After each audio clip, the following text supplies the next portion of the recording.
नमस्कार दोस्तों, स्वागत है आपका हमारी जीके की पाठशाला में और मैं पढ़ा रही हूँ आपको कंप्लीट हिस्ट्री। तो दोस्तों, जैसा कि आप जानते हैं कि हम क्या पढ़ रहे थे, अब मुग़ल साम्राज्य के बारे में पढ़ रहे थे।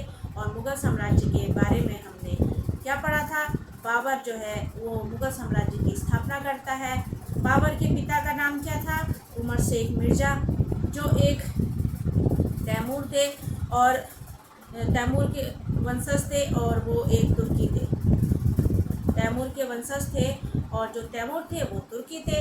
और जो बाबर की माता थी कुतुब निगार खानम, वो क्या थी? चंगेज़ खान की वंशज थी। और चंगेज़ खान जो था एक मंगोल आक्रमणकारी था। तो उसी के बारे में हम आज पढ़ेंगे कि कैसे कैसे उन्होंने अपने साम्राज्य को संभालने के लिए परेशानियां उठाई और कैसे कैसे उन्होंने शासन किया। आज इमेज के रूप में हम देखेंगे, ठीक है। इमेज का भी आपके लिए ये फ़ायदा है कि आपको इमेज जो है उनके द्वारा अच्छे से याद हो जाएगा, है ना। इसलिए मैं आपके लिए इमेज भी लाई हूँ। तो दोस्तों, उससे पहले हम मोटिवेशनल कोट को सुन लेते हैं। जैसे पतझड़ के बिना पेड़ों पर नए पत्ते नहीं आते। देखिए, पतझड़ के बिना पेड़ों पर नए पत्ते नहीं आते। पतझड़ तो होता है ना, नए पत्ते आने के लिए पतझड़ चाहिए। वैसे ही व्यक्ति को भी अपनी पुरानी जो भी गलतियां हैं उनको पीछे छोड़ते हुए आगे जो हमारे संग अच्छा हो सकता है उसके बारे में सोचना है और उसके लिए परिश्रम करना है, मेहनत करनी है। तो वैसे ही पतझड़ भी होता है तो उसके बाद क्या होता है? नए पत्ते आते हैं। और उसी तरह दोस्तों, हम इंसानों के संग, हम लोगों के संग भी यही है कि हमें भी कठिनाइयाँ और संघर्ष सहन करने पड़ते हैं। जैसे ये महिला कर रही है, देखो, कठिनाइयाँ और संघर्ष ये सहन कर रही है और इसके बाद अच्छे दिन आते हैं। तो उसी तरह कहते हैं कि जिस तरह पतझड़ के बिना पेड़ों पर नए पत्ते नहीं आते, उसी तरह संघर्ष और कठिनाइयों के बिना क्या नहीं आते? अच्छे दिन नहीं आते। देखिए, ऐसे उछलेंगे ना आप किसी दिन, जब आपका रिजल्ट आएगा, आप सक्सेस होंगे, जब आप कोई एग्ज़ाम पास कर लेंगे तो ऐसे ही खुशी के मारे इतना ऊंचा उछल जाएंगे आप, है ना। तो वो होती है दोस्तों खुशी, जब अपनी दिन रात की मेहनत करते हैं और अब जब हमें सक्सेस मिलती है ना तो हमें बहुत खुशी मिलती है। तो आपको ऐसे ही मेहनत करते जाना है। तो दोस्तों, अब हम पढ़ते हैं जहीरुद्दीन मोहम्मद बाबर के बारे में, जिनका शासनकाल कब से कब तक रहा? 1526 से 1530 तक। अब देखिए बाबर कैसे दिखते थे। ये देखिए, बाबर हैंडसम दिखता था ना, अच्छे दिख रहे हैं, ये थे बाबर। तो ये मुग़ल साम्राज्य के संस्थापक थे और इनके पिता का नाम क्या था? उमर शेख मिर्ज़ा, जो तैमूर के वंशज थे। देखिए उमर शेख मिर्ज़ा कैसे थे, दिख रही है आपको पिक्चर? एक बार ऐसे देखिए, ठीक है। अब देखिए, दिख रही है? ये थे दोस्तों उमर शेख मिर्ज़ा। फिर इनकी माता का नाम मैंने आपको बताया ही है, कुतुब निगार खानम। क्या है? कुतुब निगार खानम, जो चंगेज़ खान की वंशज थी। देखिए चंगेज़ खान कितना गुस्से में लग रहा है, तो इसके तो देखने से ही पता चल जा रहा है कि हाँ, ये आक्रमणकारी था। तो दोस्तों, ये ऐसा आक्रमणकारी था कि जहाँ जाता था वहाँ तहस नहस कर देता था। इसलिए क्या कहता था कि मैं भगवान का दिया हुआ श्राप, ऐसे अपने आप को बोलता था। तो दोस्तों, 4 फरवरी 1483 में फरगना में, जो उज़्बेकिस्तान में है फरगना, वहाँ पर बाबर का जन्म हुआ। पहले बाबर ने अपने पिता मिर्ज़ा की उपाधि धारण की थी। अपने पिता जो उमर शेख मिर्ज़ा है ना, उनकी उपाधि धारण की थी, मिर्ज़ा की उपाधि धारण करी थी।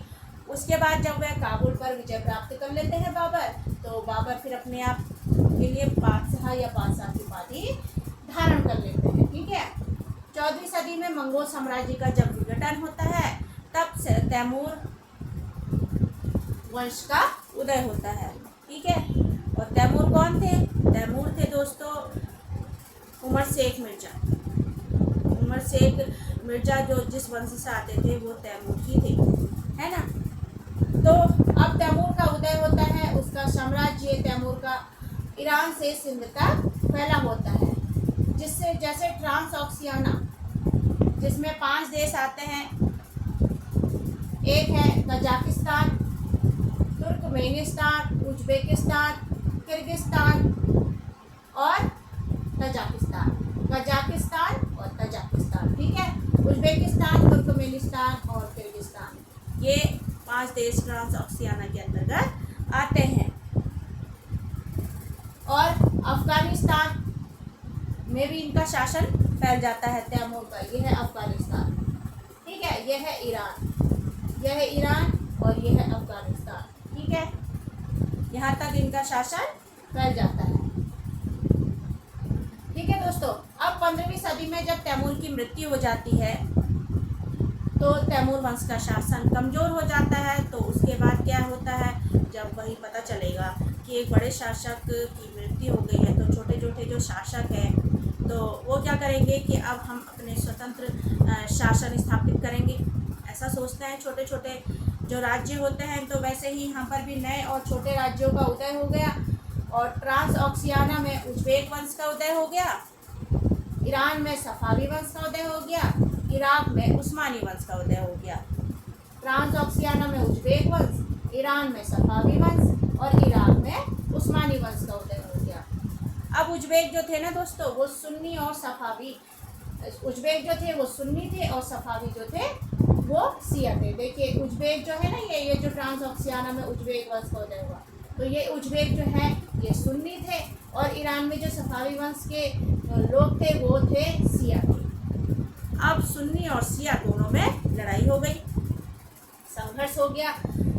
फिर उज्बेक वंश का एक राज्य जो होता है वो होता है फरगना, जहाँ पर किसका जन्म हुआ था, बाबर का जन्म हुआ था। और फरगना का ही गवर्नर था कौन, उमर शेख मिर्जा।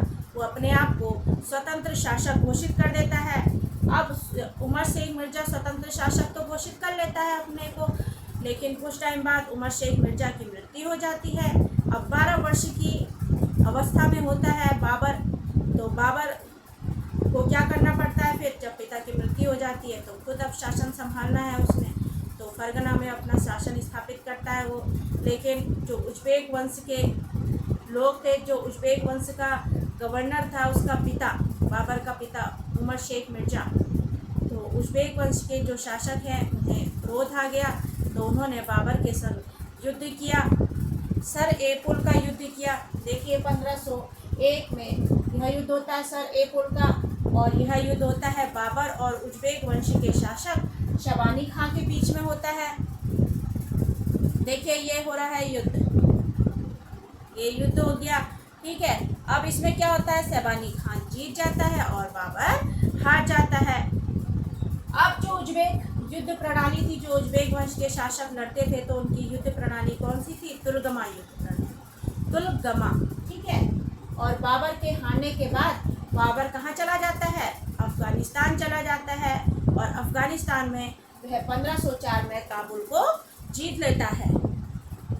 काबुल को जीतने के बाद बाबर ने अपनी मिर्जा वाली जो उपाधि है, जो उसको पिता की तरफ से मिली थी, वो त्याग दी, और उसने कौन सी उपाधि धारण कर ली, अब उसने उपाधि धारण कर ली बादशाह की, ठीक है।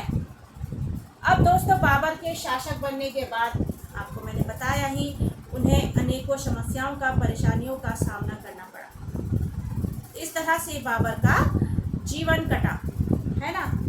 और इससे आगे भी हम पढ़ेंगे अपनी अगली क्लास में। और कैसी लगी आपको मेरी क्लास, आपको पूरा अच्छे से याद हो गया, उम्मीद है याद हो गया होगा। अच्छा बताइए, जो बाबर है उसने अपना शासन स्थापित करा था, मतलब कब करा था बाबर ने, तो 1526 ईस्वी में करा था। और इनका शासन जो चला पूरा मुगल साम्राज्य, वो कब तक चला, 1526 से लेकर 1500 कहाँ तक चला, देखिए 30 तक चला। 1526 से 1530 तक इनका शासनकाल चला, ठीक है, बाबर का। और पिता का नाम आपको बता ही दिया है मैंने, पिता का नाम क्या था, पिता का नाम उमर शेख मिर्जा था, अच्छे से याद हो गया होगा। कुतलुग निगार खानम इनकी माँ थी, और उमर शेख मिर्ज़ा जो पिता थे वो तैमूर के वंशज थे और माता जो थी वो चंगेज़ खान की वंशज थी। ठीक है। पिता की जो मिर्ज़ा की उपाधि ली थी, इन्होंने काबुल पर जब विजय प्राप्त कर ली तो मिर्ज़ा की उपाधि को त्याग दिया और फिर कौन सी उपाधि ले ली? बादशाह की उपाधि ले ली। और गाजी की उपाधि कब लेंगे? जब वह भारत पर कब्जा कर लेंगे। ठीक है, तब वह गाजी की उपाधि ले लेंगे। और ये 5 देश भी आपको याद हो गए होंगे, कजाकिस्तान, तुर्कमेनिस्तान, उज़्बेकिस्तान, किर्गिस्तान। और कौन कौन से थे देश? देखिए,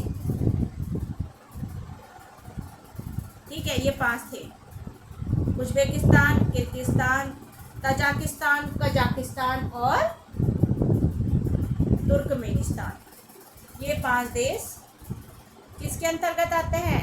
ट्रांस ऑक्सियाना, है ना, ट्रांस ऑक्सियाना के अंतर्गत ये 5 देश आते हैं।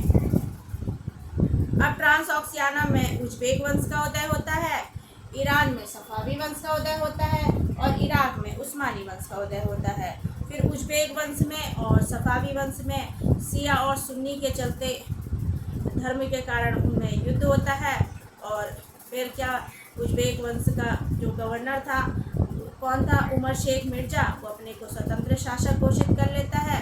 और जब वो स्वतंत्र शासक अपने को घोषित कर लेता है, कुछ टाइम बाद उसकी मृत्यु हो जाती है उमर शेख मिर्ज़ा की। फिर बाबर 12 साल की अवस्था में शासन को संभालता है। तो उज़्बेक वंश का जो शासक था सैबानी था, वो उसे हरा देता है, बाबर को फरगना से निकाल देता है।